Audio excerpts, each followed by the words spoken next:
ठीक है, तो ये सार्कोमेर इसका आंसर है। Bio availability is maximum in the, ठीक है, अब जैसे मैंने एक्टिन मायोसिन लगाया है, मैंने ओवर माइंड लगाया था इसलिए मेरा गलत हो गया। ओवर माइंड लगाने से गड़बड़ हो जाता है कभी कभी, क्योंकि एक्टिन मायोसिन जो भी हैं ये तो बेसिकली तो काम तो इन्हीं से होता है ना। ठीक है, तो bioavailability is maximum in the IV. ठीक है, इजी क्वेश्चन है ये। Route of drug administration, route of drug administration से भी नहीं कह सकते इसको, ये है आपका फार्माकोकाइनेटिक का क्वेश्चन। ठीक है, बायो अवेलेबिलिटी जो भी है, तो आईबी में इसका सबसे ज़्यादा बायो अवेलेबिलिटी होता है। क्यों? क्योंकि आपका जो भी है फर्स्ट पास मेटाबॉलिज्म भी नहीं हो रहा है इसमें। ठीक है, जो भी क्या कहते हैं, और जो भी ड्रग वगैरह का वेस्टेज वगैरह भी नहीं हो रहा है, डायरेक्ट सर्कुलेशन में जा रही है, तो ये मैक्सिमम बायो अवेलेबिलिटी है।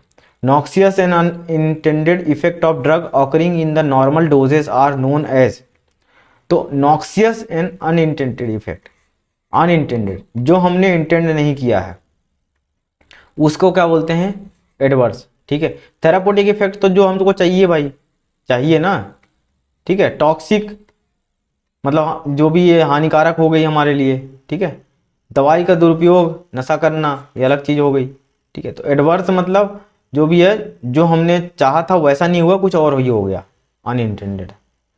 According to the origin flax jute and cotton which type of fibre, तो according to their origin flax jute and cotton, तो फ्लैक्स जूट और कॉटन किस तरह के हैं? तो कॉटन, देखो आपको और कुछ पता नहीं हो, जूट एंड कॉटन से आप ये अंदाजा लगा सकते हैं सेल्यूलोज होगा। मिनरल हो नहीं सकते हैं। ठीक है, सिंथेटिक होगा नहीं, कॉटन सिंथेटिक सिंथेटिक होता ही नहीं है, प्लांट रहता है। ठीक है, और जो जूट रहेगा वो एनिमल, तो सॉरी जूट और कॉटन तो एनिमल हो ही नहीं सकता, तो ये सीधा एलिमिनेशन से आ जाएगा। Wool fat is type of which type of base, ठीक है, तो कौन से टाइप का बेस है? तो एब्जॉर्प्शन बेस है। ठीक है, विटामिन सी इज, ये इजी क्वेश्चन है, सब साइंस के क्वेश्चन है। विटामिन सी वाटर सॉल्युबल रहती है। ठीक है, इजी क्वेश्चन है, आपने नींबू पानी पीते भी हो। Which one is killed vaccine, killed vaccine जो है, किल्ड वैक्सीन कौन सा है? तो कॉलरा इसका आंसर। देखिए ओरल वाला जो होता है, मैंने बोला था ओरल वाला लाइव रहेगा। ठीक है, किल्ड नहीं रहेगा। ठीक है, इसके दो वेराइटी आती है, एक साक आता है, एक सिवाइन आता है, एक लाइव रहता है, एक किल्ड रहता है। ठीक है, तो इसका जो आंसर है किल्ड वाले का ये है। ठीक है, तो ये इसका आंसर है। नेक्स्ट क्वेश्चन है, ergot content which type of alkaloid. अच्छा देखिए, ये वैक्सीनेशन का जो क्वेश्चन है ना, ये कहाँ से क्वेश्चन है? आप लोगों को लगता होगा ये बायोटेक का क्वेश्चन है, बायोटेक का क्वेश्चन नहीं है ये क्वेश्चन जो है आपका, ये क्वेश्चन आपका है इम्यूनाइजेशन से। इम्यूनाइजेशन से, इम्यूनाइजेशन कहाँ से? जो मैंने बताया सिलेबस में, कम्युनिटी जो, कम्युनिटी हेल्थ जो है। अभी जिनने सिलेबस वाला वीडियो नहीं देखा है वो आप जाके सिलेबस वाला वीडियो देखें। ठीक है, सिलेबस वाला वीडियो देखें। एक्चुअली जो मैं ये बना रहा हूँ पूरा, ये सीरीज में बना रहा हूँ। ठीक है, ताकि आप इसका मैक्सिमम बेनिफिट उठा पाएँ। मैं इसलिए इसको रैंडमली नहीं बना रहा हूँ या कुछ भी इस तरह से। अभी अभी आपको देखते होंगे रैंडम, आप बहुत सारी जगह पे आपको देखो क्वेश्चन आंसर के सीरीज चल रहे होंगे। ठीक है, तो भाई क्वेश्चन आंसर के इस तरह से सीरीज चलाओ तो पहले कंसेप्ट भी तो पता होना चाहिए। तो सबसे पहले तो सिलेबस देखना चाहिए, तो सबसे पहले सिलेबस देखो, सिलेबस का एक पहले सेशन होना चाहिए, तो सिलेबस देख लिया, फिर आप क्वेश्चन आंसर देखो, उसके बाद फिर आप एक बार जो भी नहीं समझ आ रहा है फिर थ्योरी का रिवीजन करो। तो इस तरह से ये चलेगा प्रोग्राम। तो जो नेक्स्ट है, ये सबसे पहले ये किल्ड वैक्सीन। ठीक है, किल्ड वैक्सीन ये हो गया आपका। Ergot contain which type of alkaloid, ergot indole alkaloid जो है, जो इसका आंसर है। ठीक है, मेरा भी सही हो गया कोगनोसी पहली बार, तो अच्छी बात है। कोगनोसी मेरा कभी सही नहीं होता है, मैंने बहुत सारे एग्जाम दिए हैं जिसमें कि मैं कोगनोसी की वजह से रह गया हूँ फार्मेसी से related. Which of the act regulate the objectional advertisement, देखिए जूरिस्प्रूडेंस का क्वेश्चन है ये। ठीक है, जूरिस्प्रूडेंस का क्वेश्चन है। जूरिस में क्या है? ऑब्जेक्शनबल एडवर्टाइजमेंट किस में होता है? तो drug and magic remedies act. इसमें जो आप इनक्योरेबल डिसीज हैं, ठीक है, इनक्योरेबल डिसीज है, जैसे कुष्ठ रोग हो गया, ठीक है, जैसे एड्स हो गया, और भी बहुत सारी जो रोग हैं जो कि क्योरेबल नहीं हैं, तो उनके लिए जो एडवर्टाइजमेंट कर रहे हैं तो उसको रेगुलेट करते हैं drug and magic remedies act. ठीक है, पेटेंट एक्ट 1970 पे पेटेंट से रिलेटेड है। ड्रग एंड कॉस्मेटिक एक्ट जो है ये जो भी ये आपके क्या कहते हैं, उसके लिए आपको जो भी अपने ड्रग्स हैं वो सारे उनको रेगुलेट करना है, उनका मैन्युफैक्चरिंग, उनका जो भी प्रोसेस है वो सबको रेगुलेट करना है। ठीक है। फार्मेसी एक्ट आपको जो फार्मेसी को रेगुलेट करना है, प्रोफेशन को। ठीक है। तो ये जो भी एक्ट हैं इन सब के एक्ट के आपको एक कॉलम बनाना है, मैं एक शेयर कर दूंगा। ठीक है, आपको ये पीडीएफ शेयर कर दूंगा। जो भी मेरे चैनल से जुड़े हुए हैं तो उनको मैं बहुत सारा अभी जो भी है पीडीएफ कंटेंट, जो इम्पोर्टेंट बुक हैं 3-4, ज़्यादा आपको बुक पढ़नी नहीं है, 3-4 बुक आपको जो इम्पोर्टेंट सब्जेक्ट्स हैं उनकी मैं 3-4 पीडीएफ शेयर करूँगा। उसके अलावा मैं कुछ मेरे जो पुराने हैंड रिटन नोट्स मेरे को मिल जाते हैं तो मैं उनको ढूंढ के आपको शेयर करूँगा। तो इसके लिए मैं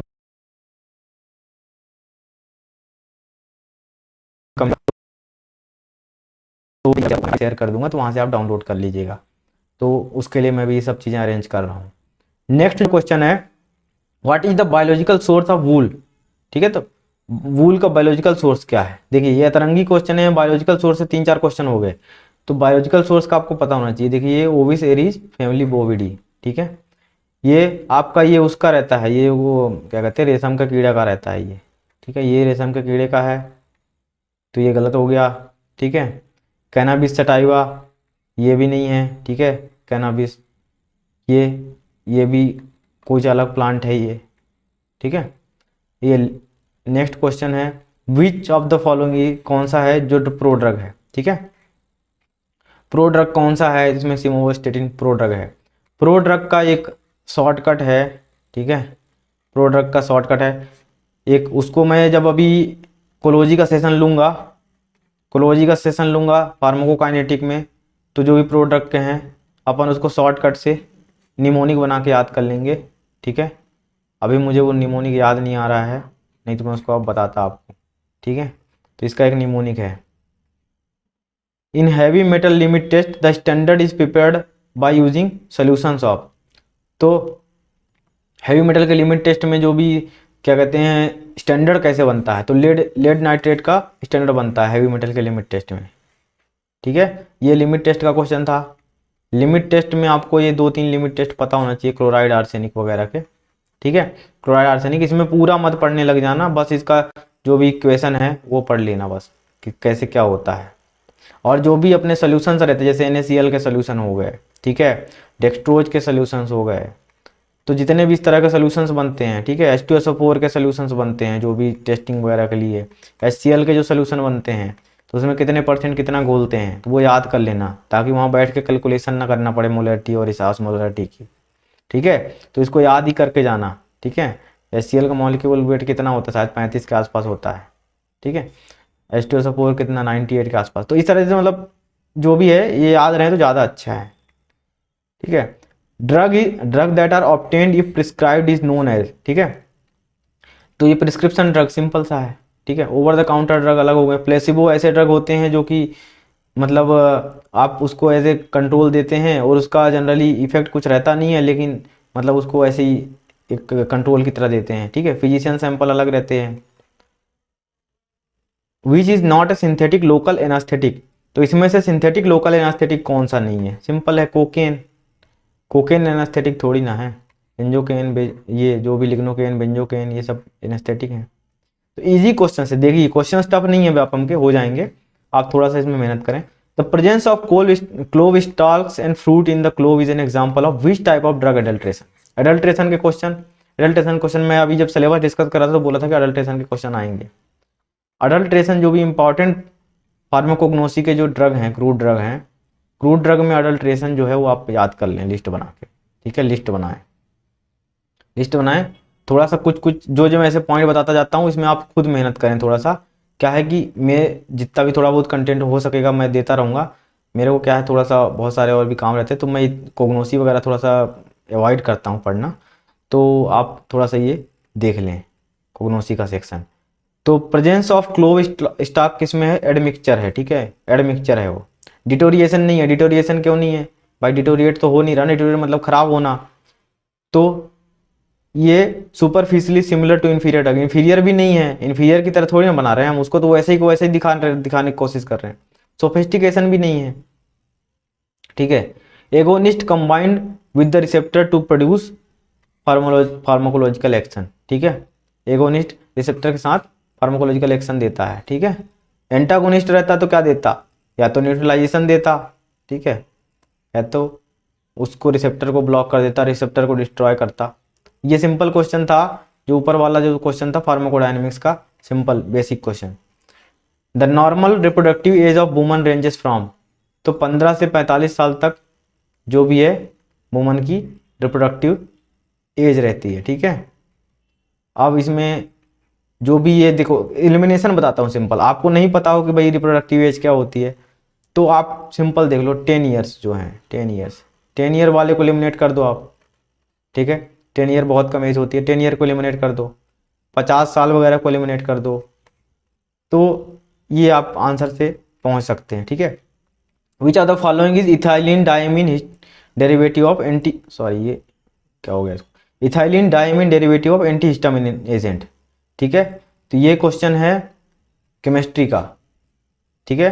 तो ये आपको ऐसे आर से क्वेश्चन पूछ रखा है, ये आपका मेडिसिनल केमिस्ट्री वगैरह का क्वेश्चन है। तो जैसे हमसे नहीं बना, हमने छोड़ दिया, गलत हो गया हमारा, चलता है, ठीक है। तो schedule P of drug and cosmetic, ठीक है, लाइफ पीरियड ऑफ ड्रग, ये पूरा रट्टा वाला गेम है।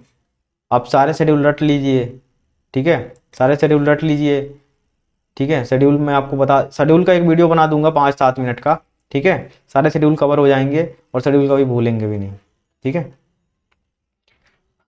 Hyper pyrexia is the state of high body temperature, pyrexia नाम में ही है, ठीक है। जो भी है ये पायरे, पायरे मतलब फीवर, ज्वर, ठीक है। नेक्स्ट क्वेश्चन देखते हैं, एस्पिरिन का सोर्स क्या है, सिंथेटिक सोर्स है, इजी क्वेश्चन था। देखिए अब ये क्वेश्चन है, ये क्वेश्चन जो है डोज कैलकुलेशन से है, तो क्लार्क फार्मूला से डोज कैलकुलेट करना है, ठीक है। अभी क्लार्क फार्मूला मेरे को नहीं पता था, तो हमने इसको लगाया तुक्का किसी तरीके से, ठीक है। तो क्लार्क फार्मूला आप रख के उसमें वैल्यू कैलकुलेट कर सकते हैं। डोज बोल रहा है एडल्ट डोज 60 mg है, जो चाइल्ड का जो वेट है वो 14 kg है। तो मुझे जहाँ तक लगता है जो वेट वाले फार्मूले थे उसमें शायद 150 से डिवाइड करते हैं, ठीक है। तो 150 से इसको डिवाइड करके निकालते हैं, 150 करके देखिए, कुछ इसी तरीके से कुछ होगा। इसका फार्मूला आप लोग देख लीजिएगा गूगल करके, क्लार्क फार्मूला, ठीक है। Which of the following type is an inhalation dosage form, देखिए मेरे को इसका कुछ आइडिया नहीं है, मैंने इसको इस तरह से निकाला था, ये क्वेश्चन ऊपर वाला देखिए, मेरे को बस इतना पता है कि जो वेट वाले फार्मूले थे इसमें शायद 150 से डिवाइड करते हैं, एक बॉडी सरफेस एरिया वाला रहता है उसमें शायद 1.7 से डिवाइड करते हैं। ये सब छोटे छोटे ट्रिक्स से मैंने निकाले हैं इसका आंसर, अभी इसमें दिमाग लगाएंगे 5-7 मिनट तो ये आंसर निकल आएगा, लेकिन अपन को क्या है कि पूरा इसको कवर करना है, ठीक है। Which are the following type is an inhalation dosage form, ठीक है। तो एरोसॉल जो है इनहेलेशन है, कैप्सूल को इनहेल नहीं कर सकते आप, ठीक है। टिंचर सपोजिटरी इनहेल करना ही नहीं है, इजी क्वेश्चन। इंसुलिन का क्वेश्चन है, ये इजी क्वेश्चन है। इंसुलिन का स्टोरेज टेम्परेचर 2 से 8 डिग्री सेल्सियस, ठीक है। इंसुलिन को आपको स्टोर करना है, ठीक है। जो भी है इंसुलिन वगैरह के जो स्टोरेज टेम्परेचर रहेंगे वो सब पता है, जो भी बायोलॉजिकल्स रहते हैं जनरली मैक्सिमम इसी टेम्परेचर के आसपास में स्टोर रहते हैं, थोड़ा थोड़ा डिफरेंस रहता है। अच्छा आपको एक मैं टेम्परेचर का एक बताता हूँ सिस्टम, ठीक है। कूल टेम्परेचर, कोल्ड, ठीक है, नॉर्मल, रूम टेम्परेचर, ठीक है। ये सब चीज़ों का डिफिनीशन होता है एक्चुअली, ठीक है। सो ठीक में सबका डिफिनीशन रहता है और इसकी रेंज रहती है कितने कितने डिग्री पर रहता है, ठीक है। कूल कितना रहता है, कोल्ड कितना रहता है, कोल्ड इधर साइड हो जाएगा कोल्ड, ठीक है, कोल्ड माइनस में हो जाएगा, कूल ये आपका 2 से 8 हो जाएगा शायद, फिर ये 15। तो इसी तरीके से ये पूरा ना एक चार्ट है, मैं इसको आपको एक चार्ट शेयर करूंगा जब मैं लेक्चर्स लूंगा। तो अभी तो हम ये क्वेश्चंस को मतलब थोड़ा जल्दी जल्दी देख रहे हैं, ठीक है। Myristica fragrans is a biological source of, ये नटमेग का माइरेस्टिका फ्रेग्रेंस है, इसका बायोलॉजिकल सोर्स का ये चौथा क्वेश्चन है। देखिए 4 क्वेश्चन आए बायोलॉजिकल सोर्स के लगभग, ठीक है। तो बायोलॉजिकल सोर्स आप पढ़ लेना। Interaction of tetracycline with the metal ion is example of complexation and absorption adsorption sorry. तो कॉम्प्लेक्स एक्शन, अब कॉम्प्लेक्स ये जो भी है ये बोल रहा है कि ये मेटल आयंस के साथ, तो मेटल आयंस जो भी रहते हैं जनरली चीलेट्स बनाते हैं, ठीक है, चीलेट्स बनाते हैं और कॉम्प्लेक्स बनाते हैं। सिंपल है, आपको टेट्रासाइक्लिन को नहीं पता जान दीजिए, मेटल आयंस को पकड़ लीजिए, ठीक है। Warm temperature storage condition explained in the UP IP and USP ranges from. Warm temperature, देखिए टेम्परेचर से दो क्वेश्चन। वार्म टेम्परेचर क्या होता है? 30 से 40, ठीक है, 30-40। हमारा ये गलत हो गया, हमने कुछ ज़्यादा ही वार्म कर दिया, तो ये टेम्परेचर का रेंज है। Capsule shells are made with the, capsule shell gelatin से बनते हैं, जिलेटिन से बनते हैं, इजी क्वेश्चन। अच्छा, आप लोग अभी ड्रग इंस्पेक्टर का पेपर दे के आए होंगे ना, तो आपको ये सारे क्वेश्चन एकदम इजी लट्टू लग रहे होंगे। List of narcotic drugs and psychotropic substance are listed in, तो शेड्यूल एक्स, इजी क्वेश्चन, ठीक है, ठीक है, ये हो गया। आर में जो भी थे आपके कंट्रासेप्टिव थे, पी में जो था लाइफ पीरियड था, ठीक है। Iron is a component of haemoglobin, easy question. In fermenter the top portion left without broth is called, देखिए ये फर्मेंटर का क्वेश्चन फिर से आया, माइक्रोबायोलॉजी का क्वेश्चन। अभी हम लोग ड्रग इंस्पेक्टर में रो रहे हैं कि भैया क्यों पूछ रहा माइक्रोबायोलॉजी, लेकिन ये यहाँ पे भी नहीं छोड़ता है, माइक्रोबायोलॉजी पूछ ही लेता है कहीं ना कहीं से घूम फिर के। तो ये जो पूछ रहा है कि टॉप पोर्शन जो लेफ्ट रहता है जो ब्रॉथ में, वो क्या बोलते हैं उसको, ठीक है। तो ब्रॉथ में जो टॉप पोर्शन रहता है उसको हेड स्पेस बोलते हैं, ठीक है। ये जो भी एम्पिलर्स का, ये सॉरी फर्मेंटर का डिज़ाइन रहेगा, इसमें आपके जो भी मिक्सिंग वगैरह रहेंगे, आपको हवा जाने के लिए, एरिएशन के लिए रहेगा ट्यूब, ठीक है, इस तरह से रहते हैं। दो तरह के फर्मेंटर होते हैं, एक, ठीक है, एक होता है बैच टाइप, बैच फर्मेंटर होता है, एक कंटिन्यूअस फर्मेंटेशन होता है। दो तरह की फर्मेंटेशन होती है, ठीक है। कंटिन्यूअस फर्मेंटेशन जो होता है उसमें आपको जो भी ग्रोथ कर रहे हैं बैक्टीरिया वगैरह की, उसको आपको बार बार उसको खाली करने की ज़रूरत नहीं है, उसमें कंटिन्यूअस चलता रहता है। आप उसमें से आप निकालते रहिए, आप जो भी आपका जो बायोमास है उसको निकालते रहिए, आप उसमें जो भी उसके इनपुट्स हैं वो डालते रहिए, ठीक है। बैच में बैच वाइज चलता है, सिंपल है, ठीक है। Bases are substances when dissolve in aqueous solution give OH ions, ठीक है। बेस जो है उसको एक्वस सॉल्यूशन में डिसॉल्व करोगे तो क्या होगा, ठीक है, बेस जैसे NaOH, ठीक है, NaOH की जब डिसॉल्व करोगे तो क्या बनेगा, Na+OH-, ठीक है, यही देंगे ना ये। अब हम Na लगा देते, लेकिन केवल किसी एक बेस का थोड़ी ना पूछा है, तो इसलिए ये तो गलत ही हो गया। नेक्स्ट क्वेश्चन है warm storage temperature of pharmaceutical 30 से 40, वार्म क्वेश्चन फिर से आ गया ये। अच्छा, एक चीज है, जब व्यापम वाला जब आपका वीकनेस पकड़ लेता है ना, तो एक ही सवाल को 3 बार पूछता है। जैसे इस बार ड्रग इंस्पेक्टर में उसने पूछा कंपाउंड इंटरेस्ट का सवाल, कंपाउंड इंटरेस्ट का सवाल, और वो बोट वाला, ठीक है। जो आपको वीकनेस पकड़ लेता है तो उसी में ये परेशान करता है। तो नेक्स्ट क्वेश्चन है 44 नंबर का, simulation is a type of drug action, ठीक है। स्टिमुलेशन क्या है, एक टाइप का ड्रग एक्शन है। Which of the following is not part of CNS, ठीक है। तो CNS का पार्ट कौन सा नहीं है, सोमैटिक नर्व, ठीक है। स्पाइनल कॉर्ड जो है, स्पाइनल कॉर्ड CNS का पार्ट माना जाता है, ठीक है। स्पाइनल कॉर्ड और जो ब्रेन में मिला के उसको अपन CNS बोलते हैं, ठीक है। सेरेब्रम तो मस्तिष्क हो ही गया, CSF जो भी हो गया, सेरेब्रो स्पाइनल फ्लूइड हो गया, ये सब उसके CNS के पार्ट ही हो गए, ठीक है। इजी क्वेश्चन था ये, एलिमिनेशन से निकलेगा। स्पाइनल कॉर्ड आपको पता है कि स्पाइनल कॉर्ड जो है प्लस ब्रेन जो है मिला के बोलते हैं CNS। अब ये फ्लूइड वगैरह हैं तो सब वहीं रहेंगे ना, कहाँ जाएंगे। नेक्स्ट क्वेश्चन है 46 number, quinidine is used to treat, ये आर्टियल फिब्रिलेशन को ट्रीट करने के लिए यूज होता है, और हमने लगा दिया इसमें CHF, वो हो गया गलत। ये भी कोग्नोसी का क्वेश्चन है। Which of the following is not a stable isotope, uranium आइसोटेबल, ये स्टेबल नहीं है, ठीक है। आइसोटोप जो है, आइसोटोप में ये जो भी यूरेनियम, थोरियम, ये जो भी न्यूक्लियर जो फ्यूजन और फिजन के मटेरियल हैं, ठीक है, ये जो हैं ये स्टेबल नहीं रहते हैं, ठीक है। यूरेनियम जो होता है, थोरियम वगैरह और ये भी बहुत सारे, इन सबको इनरिचमेंट करके यूरेनियम बनाते हैं, ठीक है, इनरिचमेंट होती है। यूरेनियम आपको नेचुरल कंडीशन में नहीं मिलता है, आपको यूरेनियम को इनरिचमेंट करके बनाते हैं, यूरेनियम इनरिचमेंट प्रोग्राम चलते हैं, ठीक है, न्यूक्लियर रिएक्टर्स के लिए।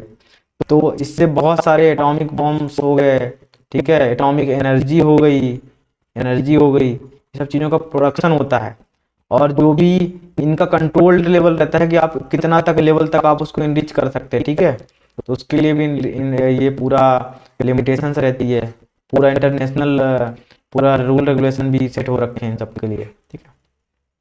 Hormone produce by the pancreas is insulin hormone, ठीक है। थायमीन, अच्छा ये देखिए मैंने आपको बोला एंडोक्राइन लेवल, आप हार्मोन सारे पढ़ के जाना, कौन सा हार्मोन कहाँ से निकलता है और क्या काम करता है, एक लिस्ट बनाना, हार्मोन निकलता कहाँ से है, निकलता कहाँ से है और काम क्या करता है, बनाओ एक टेबल, जितने 10-20 हार्मोन है सब लिख लो, ठीक है, ऐसे।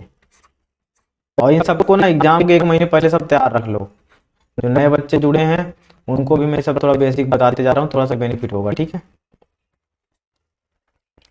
और जो एडवांस लोग हैं उनको तो उतना ज़्यादा जरूरत ही नहीं है, वो तो अभी 1-2 सेशन में उनका काम हो जाना है, वो पहले से उनकी स्टडी होगी, वो तो बस रिवीजन करेंगे।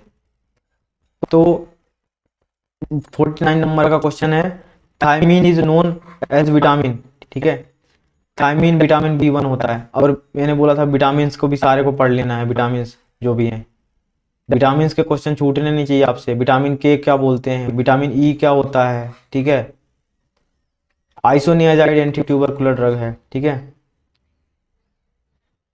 टीबी के लिए डॉट्स थेरेपी रहती है कुछ, डॉट थेरेपी में first line second line drug कौन सी हैं वो पता होना चाहिए।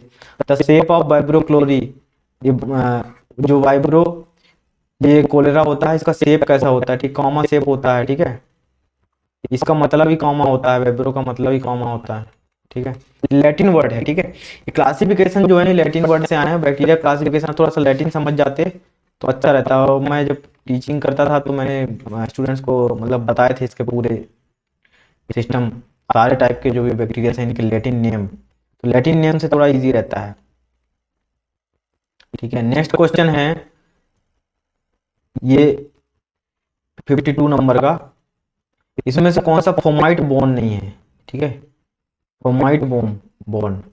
अभी फोमाइट बॉन्ड कौन सा नहीं है मुझे इसका आइडिया नहीं है, फोमाइट आप गूगल करना, ठीक है। फोमाइट मुझे लगता है कि इनके जिस हिसाब से लगता है कि ये कोई मतलब इसको आप गूगल सर्च कर लेना, फोमाइट क्या अपन सर्च ही कर लेते हैं ना इसको, फोमाइट मीनिंग। तो देखिए बीच बीच में कुछ क्वेश्चंस नहीं भी बनेंगे, ऐसा नहीं है, मेरे भी बहुत सारे क्वेश्चन नहीं बने। तो ये इन्फेक्शियस जो होते हैं ना उनको बोलते हैं fomite. Fomite or a foams are the inanimate object that when contaminated or with exposed to infectious agent can transfer or disease to new host। तो ये ऐसे इनएनिमेट ऑब्जेक्ट होते हैं, इनएनिमेट ऑब्जेक्ट मतलब कि ऐसे ऑब्जेक्ट जिनमें लाइफ नहीं है, ठीक है, तो वो जब किसी इसके कांटेक्ट में आते हैं तो वो बीमारी फैलाने की कैपेसिटी उनके अंदर हो जाती है, ठीक है। मलेरिया तो उसको वो तो जिंदा है, ठीक है, जो भी मच्छर है वो वेक्टर बोर्न डिसीज है, मलेरिया जो है वेक्टर बोर्न डिसीज है, वेक्टर बोर्न डिसीज है। तो ये जो ऐसे सिली मिस्टेक है, ये मिस्टेक नहीं होना चाहिए था मेरे से। तो antidotes are used in the poisoning, easy question. emetics are used to induce vomiting, easy question. Central drug laboratory Kolkata, ठीक है, ऑप्शन चेन्नई मुंबई है। Haemoglobin is a component of RBC, easy question. Prescribing tetracycline with the milk is type of therapeutic incompatibility, ठीक है, हमने chemical incompatibility लिखा, हमने इसलिए सोचा कि हमने सोचा कि शायद एब्जॉर्प्शन वगैरह को कंट्रोल करता होगा, ठीक है। तो ये इसका थेरापेटिक इनकम्पेटिबिलिटी से क्वेश्चन है ये। विच of the following is the second messenger of ji protein couple receptor, CMP जो हो गया, ठीक है। ये जो भी सोडियम वगैरह लिगेंडेटेड वो उन सब में रहते हैं, ठीक है। Rod shape gram negative non pathogenic soil water bacteria that can fix atmospheric nitrogen. Rod shaped gram negative bacteria, ठीक है। तो ये रॉड शेप रहेंगे, ग्राम नेगेटिव रहेंगे, नॉन पैथोजेनिक रहेंगे और नाइट्रोजन को फिक्स कर सकेंगे। तो एजेटोबैक्टर सिंपल है। स्टेफाइलोकोकस जो ऑरियस है, ये सब तो इसमें यूज ही नहीं होता है। The function of lungs is oxygen and carbon dioxide exchange. Easy question है ये तो स्कूल वाले भी बना लेंगे। Which of the type of neuron carry impulse from the sense organ to the brain and spinal cord. तो जो sense organ है, ठीक है, जो सेंस ऑर्गन जैसे हाथ हो गया आपका, ठीक है, हाथ हो गया आपके हाथ, तो हाथ से जो भी आपके ब्रेन तक ले गया इंफॉर्मेशन, तो जो कौन से टाइप का न्यूरॉन ले जाता है, सेंसरी न्यूरॉन। नेक्स्ट क्वेश्चन जो है, एंटा एसिड जो है वीक बेस होते हैं, ठीक है। अब स्ट्रॉन्ग एसिड थोड़ी ना होगा, एसिड थोड़ी ना पिलाओगे किसी को। आप किसी को एसिडिटी हो गई है तो उसको आप एसिड नहीं पिला सकते, उसको आप बेस भी नहीं पिला सकते, ठीक है, दोनों हट गए। अब वीक एसिड, अब एसिडिटी खुद हो रखी है तो उसको तुम एसिड क्यों दोगे, तो वीक बेस देते हैं, ठीक है। Night blindness is due to the deficiency of vitamin A, ठीक है। नेक्स्ट क्वेश्चन है, the procedure for breeding stocking experimentation of animal are included under the CPCA, ठीक है। सीपीएससीए जो होता है गाइडलाइंस होती हैं, इसकी गाइडलाइंस रहती हैं कि आप जो भी एनिमल पे एक्सपेरिमेंटेशन करेंगे तो इसके अंतर्गत आपको जो भी एनिमल एथिकल कमेटी जो होती है, एनिमल एथिकल कमेटी से आपको इसका परमिशन लेना पड़ता है। कमेटी कहाँ पे होती है, इंस्टीट्यूट लेवल पे होती है। यदि आपका इंस्टीट्यूट अच्छे लेवल का है तो इंस्टीट्यूट लेवल पे होती है, जहाँ पे यदि एनिमल एक्सपेरिमेंटेशन होते हैं। अदरवाइज जो है आपके जिस आप एरिया में रहते हैं उस एरिया में होगा, जो भी गवर्नमेंट का होगा सिस्टम, ठीक है। Prevention of cruelty to the animal act was enacted in 1960। ये थोड़ा सा गलत हो गया, ये आंसर इसका पता नहीं था मेरे को, ठीक है। प्रिवेंशन ऑफ क्रूएल्टी, तो जितने एक्ट हैं उनके ईयर पता होना चाहिए। Unexpected drug response which can not be predicted in individual, तो ऐसे ड्रग रिस्पांस जिसको हम प्रिडिक्ट नहीं कर सकते। तो आइडोसिनक्रेसी ऐसी चीज होती है जिसके बारे में हम पता नहीं लगाते। एनाफाइलेक्सिस जो है वो, एनाफाइलेक्सिस, हाइपर सेंसिटिविटी, टेराटोजेनेसिटी, तो ये तो फीटस वगैरह को होती है। तो इस तरह का ये आंसर है, ठीक है। ये वूपिंग कप का जो क्वेश्चन है, बॉर्डेटोला पर्टेसिस इज काज्ड बाय, ये सॉरी, ये जो भी है ये बॉर्डेटेला पर्टुसिस किस क्या कॉज करता है, तो वूपिंग कफ। अब इसमें इसको पलट के पूछ दे कि whooping cough is caused by, तो ये बी पर्टुसिस। कभी कभी बॉर्डेटेला नहीं लेता, बी पर्टुसिस भी रहेगा, तो ये क्वेश्चन हो गया। Scaling of tooth is removal of tartar, ठीक है। Scaling of tooth is removal of tartar, ठीक है। स्केलिंग वगैरह कराते लोग, दांत वात की सफाई वगैरह कराते हैं, ठीक है। Which of the following is not inhalation anaesthetic, तो इनहेलेशन कौन सा नहीं है, थायोपेंटल सोडियम, ठीक है। सिंपल है यार, क्लोरोफॉर्म को सूंघने के लिए रहता है। ईथर भी वोलेटाइल कंपाउंड है, हेलोथेन भी है, ठीक है, इथेन वोलेटाइल कंपाउंड है। थायोपेंटल सोडियम इंजेक्शन आते हैं शायद। तो excretion ratio is determined by the comparing the clearance value of drug to the clearance value of creatinine. तो क्रिएटिन क्लियरेंस से अपन निकालते हैं ना एक्सक्रीशन रेशियो, ठीक है। थोड़ा बहुत ये फार्माकोकाइनेटिक के एक दो बेसिक क्वेश्चन थे। Causative organism for the typhoid fever, Salmonella typhi, easy question. तो अभी तक आपने देखा होगा कोई भी क्वेश्चन ऐसा नहीं है जो कि बहुत ज्यादा टफ हो, ठीक है। तो बहुत इजी क्वेश्चन थे। Hypothyroidism is due to lack of iodine, iodine कमी से हाइपोथायरॉयडिज्म। हाइपो मतलब कम, हाइपर मतलब ज्यादा। Excess salt intake lead to the hypertension, ठीक है। हाइपरटेंशन क्यों होती है साल्ट इंटेक से, क्यों होती है? साल्ट क्या करता है, वाटर रिटेंशन। वाटर रिटेंशन जब बढ़ेगा तो क्या होगा, ब्लड प्रेशर बढ़ेगा, क्योंकि ब्लड का तुम्हारा वॉल्यूम बढ़ गया, वॉल्यूम बढ़ेगा तो क्या बीपी बढ़ेगा, बीपी बढ़ेगा तो क्या होगा, हाइपरटेंशन। ठीक है। Large volume parenteral are administered by IV, सीधा ब्लड में जाते हैं लार्ज वॉल्यूम पेरेंटल्स। ठीक है। अब इसमें देखो large volume parentals, small volume parental, इनके साइज क्या क्या होते हैं, कितने कितने तक, कितने एमएल तक लार्ज वॉल्यूम बोलते हैं, कितने एमएल तक शॉर्ट मतलब स्मॉल वॉल्यूम बोलते हैं। ठीक है।